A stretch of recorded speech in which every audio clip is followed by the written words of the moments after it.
हमें नहीं चाहिए कोई रामराज। रामराज में हमारे रामराज में तुम हमारे शंभूक की हत्या करोगे। रामराज में अगर कोई गलती से अगर वेद सुन लेगा उनके कानों में पिघला हुआ शीशा डाल दोगे। अगर कोई गलती से कोई किसी आरती या कोई गा देगा उसकी जबान काट लोगे, उसके मुंह में पिघला हुआ शीशा डाल दोगे। हमें नहीं चाहिए ऐसा रामराज। ये पहली बार ऐसा हो रहा है कि वो एक 26 साल का छोकरा वो जो अंधविश्वास फैला रहा है उसको बताओ, नेशनल मीडिया वहाँ बिठा करके लगातार लाइव दिखा रही है, उसको इस तरह प्रोजेक्ट कर रहे हैं कि बस यही कोई अवतार हो गया भगवान का।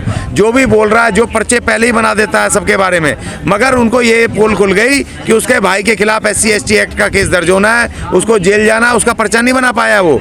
उसको अगर पहले अगर इतना वो है शक्ति, तेरे में दिव्य शक्ति है, सबके पर्चे बिना जाने बना देता है, तो अपने भाई का पर्चा नहीं बन पाया तेरे से। हिंदू राष्ट्र में विलीन है ना, वो हिंदू राष्ट्र बनाने के काम में लगे हुए हैं अभी। हाँ तो कोई बात नहीं, हिंदू राष्ट्र के बनाने में तो इसलिए उसमें कुर्बानियाँ देनी पड़ेंगी, क्योंकि हम अपने राष्ट्र को, हम भारत राष्ट्र को तो छोड़ेंगे नहीं। हम अपने भारत राष्ट्र के स्टेटस को बचाने के लड़ेंगे। तुम करो हिंदू राष्ट्र, अभी तुम हिंदू राष्ट्र की बात करोगे तो भारत राष्ट्र से भारत राष्ट्र के समर्थकों से, रक्षकों से लड़ना पड़ेगा आपको। तो हिंदू राष्ट्र में यही होगा धीरेन्द्र शास्त्री का भाई कर रहा था मंचे पर, इससे खतरनाक होगा। ये तो खाली तमंचा करने गया है। अभी तो हमसे ये और गंदगी का, जो हमारे थोड़े बहुत पढ़ लिख के आगे हैं उनसे शिक्षा छीनेंगे, उनसे उनका जो थोड़ा बहुत धन कमाया हुआ उसको छीनेंगे और उनको झुग्गी झोंपड़ों में रहने के लिए मजबूर करेंगे, उनके वोट का अधिकार छीनेंगे, उनके चुनाव लड़ने का अधिकार छीनेंगे, उनसे शिक्षा का अधिकार, तमाम अधिकार छीन करके वही भूखे नंगे करेंगे, झूठन खाने पे मजबूर करेंगे। ये उसी तरह की व्यवस्था लाना चाहते हैं जो मनुस्मृति में था।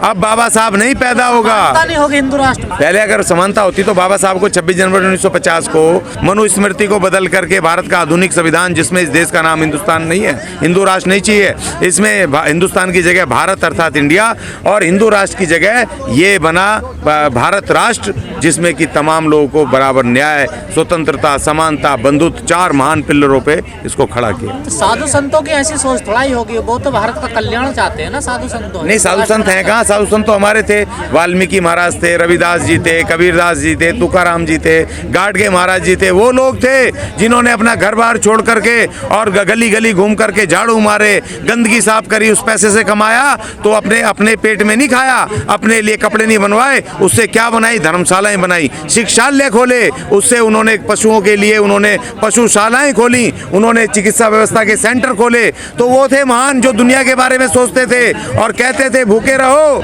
आधी रोटी खाओ लेकिन बच्चों को पढ़ाओ, ऐसे मैसेज देते थे। जो अंधविश्वास के खिलाफ बोलते थे, जो जातिवाद के खिलाफ बोलते थे, वो थे महान संत जो दुनिया को रास्ता दे रहे थे। शास्त्री महान नहीं है, ये अपने उसके लिए महान हो जाएगा जब ये हिंदू राष्ट्र बनेगा नहीं, और जब ये मर जाएगा तो लोग कहेंगे कि हिंदू राष्ट्र की लड़ाई लड़ी थी इसने, तो उसमें वो महान मान लेंगे, अपना अपना वर्ग मानता है, वो मानते रहे उनको, लेकिन हम थोड़ी मान लेंगे। हम तो कहेंगे ये भारत के विरुद्ध, ये भारत के संविधान के विरुद्ध साजिश है। अब कहा जा रहा है नया हिंदुस्तान बनेगा ना, ये अब ये नया हिंदू राष्ट्र, नया हिंदुस्तान बनेगा। देखिए, सपने हैं, सोचने में किसी को बुराई नहीं है, लेकिन ये संविधान के विरुद्ध है, और संविधान के विरुद्ध देशद्रोह का केस, देखो इत्तेफाक की बात है कि शायद इन्होंने खुद ही करवाया, नहीं करवाया, सब उसने अभी जो धारा है 120 भी, उसको अभी थोड़ा रोक लिया गया है। सुप्रीम कोर्ट ने भी कहा कि क्योंकि ये विपक्ष पे लगा रहे थे, हर बात पे देशद्रोह ठोक रहे थे, देशद्रोह कर रहे थे, तो अगर वो अभी धारा अगर वो अभी होती तो अभी इस पे देशद्रोह लगना था, क्योंकि संविधान के विरुद्ध ये बोल रहा है, हिंदू राष्ट्र की बात कर रहा है, तो इसके खिलाफ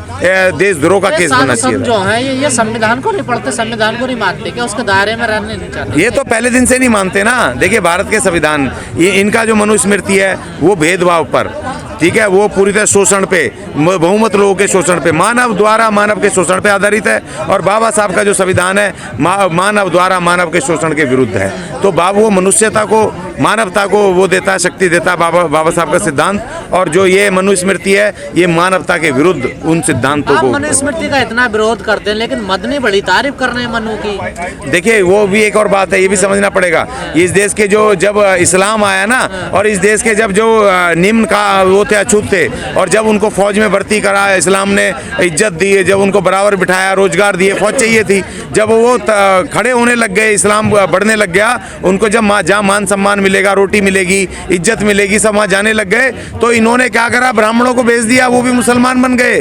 तो अभी देखो आप हिंदू जो मनुवादी भयानक है, तो मदनी पदनी ये सारे उन्हीं के तो चेले हैं, ये उन्हीं का तो खून है, ये पुराने भागने के चक्कर में है। ये जैसे हिंदू राज जैसी ही लड़ाई चलेगी तो सारे जो ये जो इस्लाम में गए थे ब्राह्मण, ये हिंदू बन जाएंगे। अभी हुआ था ना एक वो कौन सा था जिसको जेल चला गया, वो त्यागी, जो त्यागी बना था वसीम से, तो ये बनेंगे। वो तो अच्छा है वहाँ पर कि वहाँ पर डॉक्टर इजाज अली जैसे भी हैं जो दलित मुस्लिमों की वहाँ यूनाइट कर रहे हैं। वहाँ पे दलित मुसलमान है, देखिए वहाँ 304 जातियाँ हैं। जो वहाँ पर सफाई कर्मचारियों में से जो कन्वर्ट हुए थे मुसलमान, वो आज भी उसी जातियों में विवाह करते हैं। जो बढ़ई था, जो बढ़ई से कन्वर्ट हुआ था, बढ़ई में ही करता है। ऐसा नहीं है बुर्का पहन लिया है, वो पहन लिया तो एक साथ करते हैं। भारत में हुआ है, भारत और पाकिस्तान में और बांग्लादेश में भयानक जातियां हैं, उसके अलावा कहीं भी जाति नहीं है इस्लाम में। इस्लाम तो क्यों फिर भारत के मुसलमान इसलिए इनको, क्योंकि उनको भी उसमें वो बता, लेकिन अब उनको समझ आ गया। अब जो मुस्लिम में कन्वर्टेड हुए थे, जो दलितों में से, SC ST में से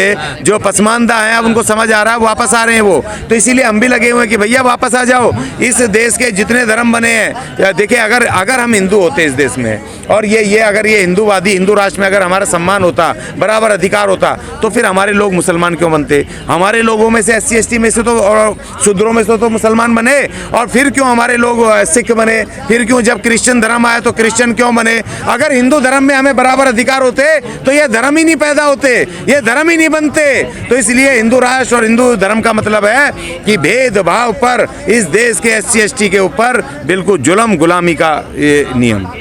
तो क्या आप हिंदू नहीं हैं? नहीं, बाबा साहब ने तो भारत के संविधान में लिखा है ना, देखिए आर्टिकल 341 में लिखा है कि जो हिंदुओं द्वारा सताए हुए, सामाजिक रूप से सताए हुए लोग हैं, वो उन लोग अनुसूचित जाति SC ST लिस्ट में वो शामिल हुए। ठीक है जी, SC ST लिस्ट में शामिल हुए।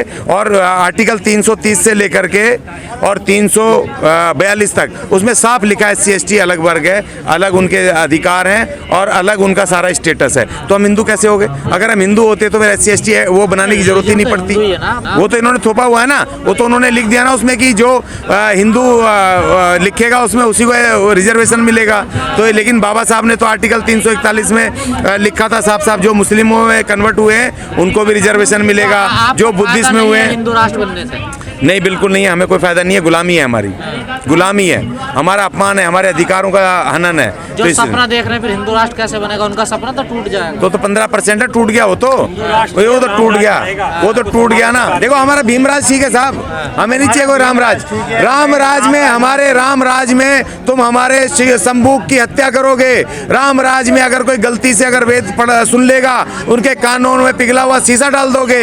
अगर कोई गलती से कोई किसी आरती या कोई गा देगा, उसकी जबान काट लोगे, उसके मुंह में पिघला हुआ शीशा डाल दोगे। हमें नहीं चाहिए ऐसा रामराज, हमारा भीमराज, भारत राज हमारा बिल्कुल हमारे लिए ठीक है। क्योंकि महान संत गाडगे महाराज जिन्होंने इस देश में जातिवाद के खिलाफ लड़ाई लड़ी, अंधविश्वास के खिलाफ लड़ाई लड़ी, और उन्होंने अपने घर परिवार छोड़ करके इस देश में सफाई का काम करके, नालियां साफ करके, सड़कें साफ करके, उन्होंने इस देश में धर्मशालाएं बनाई, शिक्षण संस्थान बनाए, उन्होंने पशुओं के लिए उन्होंने बाड़ियां बनाई, उन्होंने यहाँ पर जितने भी तमाम ऐसे काम करे कि जो इस देश के सबसे कमज़ोर सताए हुए लोग थे उन तक शिक्षा पहुँच पाए, स्वास्थ्य चिकित्सा व्यवस्था पहुँच पाए, रहने के लिए व्यवस्था हो। और उनको उन्होंने जो उनके क्रांतिकारी संत थे, उनको जैसे तुकाराम जी थे महाराष्ट्र के, उनके प्रवचन लोगों तक पहुँचाए। उन्होंने अपने जो कबीरदास जी थे उनके दोहे पहुंचाए, उनके मैसेज को पहुंचाया लोगों तक।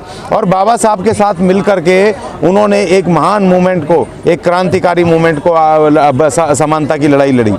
लेकिन आज जब हम देख रहे हैं इतने वर्षों बाद, 2023 में आज हम बैठे हैं, जब गाडगे महाराज जी के जाने के बाद, तो उनके जो नारे थे, उनके नारे से सचिन तेंदुलकर जी को सफाईगिरी का अवार्ड मिल रहा है। और जो उन्होंने नारा दिया था स्वच्छ ग्राम, क्या जो नारा दिया था उन्होंने, स्वच्छता का नारा दिया था, तो उस नारे को इन्होंने स्वच्छता अभियान करके वो बड़े बड़े मालदारों को, जिन्होंने अपनी ज़िंदगी में कभी अपने घर में झाड़ू नहीं मारी होगी, झाड़ू मारना छोड़ो, झाड़ू को छुआ नहीं होगा, उनको कह रहे हैं कि भैया इनको सफाईगिरी अवार्ड दे दो। और जो 5000 साल से इस देश में सफाईगिरी कर रहे हैं, इस देश की गंदगी उठा रहे हैं, इस देश में इन देश के लोगों को स्वास्थ्य को बचा रहे हैं, ठीक कर रहे हैं, उनको कभी आप अवार्ड तो छोड़ो, उनकी नौकरी पक्की कर दो भाई, हमें तुम्हारे अवार्ड नहीं चाहिए, उनको सफाईगिरी का अवार्ड देना चाहिए, परमानेंट नौकरी दे दो। कभी तुम पैर धोते हो, कभी तुम झाड़ू मारने का ड्रामा करते हो, कभी तुम झाड़ू का निशान ले लेते हो और उसके बाद तुम लेकर के सरकार बना के फिर हमें भूल जाते हो, हमारे हाल पे छोड़ देते हो, गटर में मरने के लिए छोड़ देते हो। देखिए क्यों हो रही है बहुजन समाज के साथ? इसलिए हो रही है ना क्योंकि हम एकजुट नहीं है। सत्ता में जो मान्यवर काशीराम जी का महान मूवमेंट था, जो उन्होंने बहुजन समाज, एक मूवमेंट था, वो पार्टी नहीं, एक मूवमेंट था जो उन्होंने 85-15 का नारा दिया था, तो 85 जो है ना वो दिग्भ्रमित होकर उनको उनका वहाँ से बीच में आकर के उस मूवमेंट से भटक गए और इन मनुवादियों ने 15% ने अपने एजेंट छोड़ करके उस महान मूवमेंट को रोक दिया। तो वो महान मूवमेंट जब रुक गया तो हमारी सत्ता जब नहीं आएगी, सत्ता से ही समाधान होता है। और बाबा साहब ने कहा था कि राजनीति सत्ता की चाबी है, और जब आप राजनीति से अलग हो जाओगे, अपनी राजनीति से, और उन्हीं तिलक तराजू तलवार के नेतृत्व वाली पार्टियों को शक्ति दोगे, उन्हीं में वोट डालोगे, उन्हीं में विधायक बनोगे, उन्हीं के नेता बनोगे, तो भैया फिर वो तो अध्यक्ष तो वही हैं, वही मुख्यमंत्री बनेंगे, वो प्रधानमंत्री बनेंगे और वही कैबिनेट मंत्री बनेंगे। तो फिर तुम्हारे बारे में थोड़ी सोचेंगे, तुम तो खाली वोटर हो उनके, तुम तो उनको शक्ति दे रहे हो, अपने वैचारिक शत्रुओं को, अपने वैचारिक शत्रुओं की पार्टी में जाके उनको सत्ता पकड़ा रहे हो, और फिर यहाँ जंतर मंतर बैठ करके हम रो रहे हैं। इसके अलावा हम क्या काम कर सकते हैं? बहुजनों के जो महापुरुष हैं, उनकी जो आइडियोलॉजी, उनकी जो विचारधारा थी, उस पर पाखंडवाद, अंधविश्वास बहुत हावी हो रहा था। नहीं कर रहे हैं क्योंकि मीडिया जो है ना, पहले ऐसा नहीं था, पहले बोलते रहते थे तो मीडिया नहीं दिखाता था।